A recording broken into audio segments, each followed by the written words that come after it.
Thanks for joining me. Over the last 100 years, urban populations around the world have exploded almost continuously. It was estimated in the 1950s around 30% of the global population was living in cities, and today that ratio is closer to 50% and projected to rise even further in the next coming decades. Cities are on fire and urban life is where it all happens. Only the United States, which had an unusual obsession for the suburbs for many decades and a problem with white flight, did urban populations experience some sort of setback or stagnation.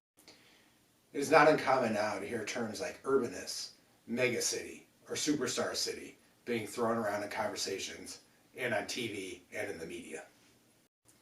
Cities seem to have something for everybody, for every person and every walk of life.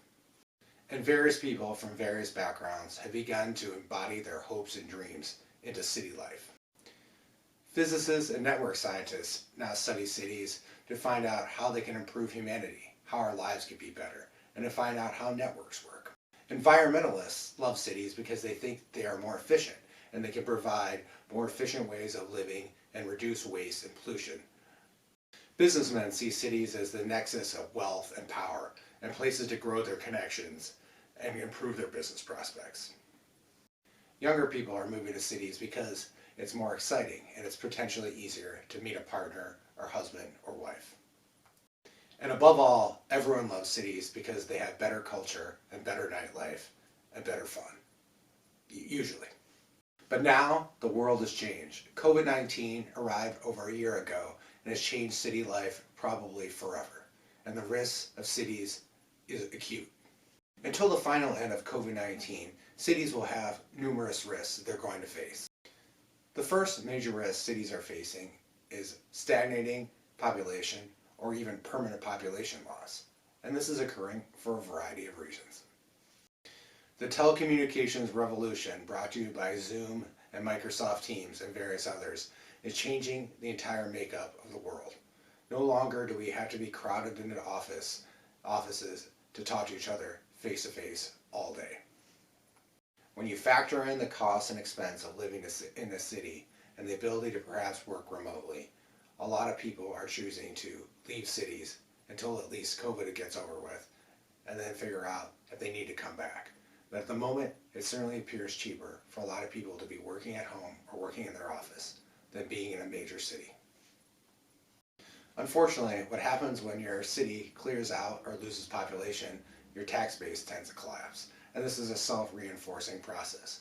Local businesses can close, and taxes for everything in order to survive may go up. So that's the second reason to be worried about cities. The third reason that cities might be in jeopardy is the need to completely redo living spaces throughout cities. And the reason this is obvious. Before, if you were working from an office and now you're working at home, you may require more space. You may not be able to live in a one-bedroom condo or a two-bedroom condo, and this may necessitate changing all sorts of properties around the city to better retrofit for a new future. The fourth risk is the demise of downtown areas in major cities. You no longer have as many office clients, people coming to work in the office. Those areas become vacant, deserted wastelands, and they contribute to crime and poverty and blight. The last major risk is declining real estate values all across the board. For instance, if you're in a place like Chicago, it appears that so far values haven't traded down too much, but you can't possibly have a marketplace with rentals that are trading with 2 months rent or 3 months rent or half a month's rent and expect the value of your condos or your single family homes not to be reflected in lower cash flow and decreasing values. So those are just some of the major risks facing our cities in the near future. The telecommunications revolution that we're experiencing right now is not going away. Maybe it falls back a little bit. Maybe there's some more interaction in the office, but it's going to be hard to deny the fact that it's here and it's here permanently.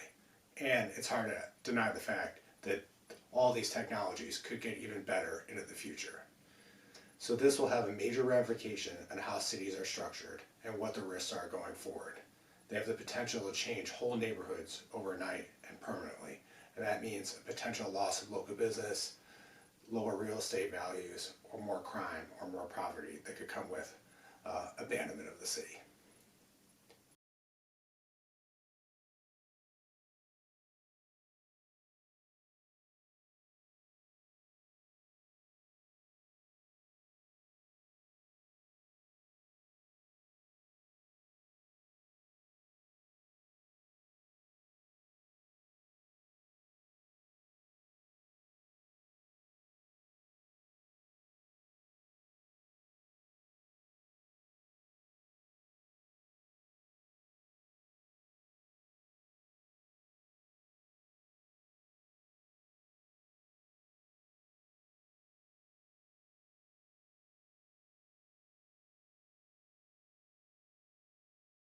Thanks so much for watching my YouTube video. I really appreciate it.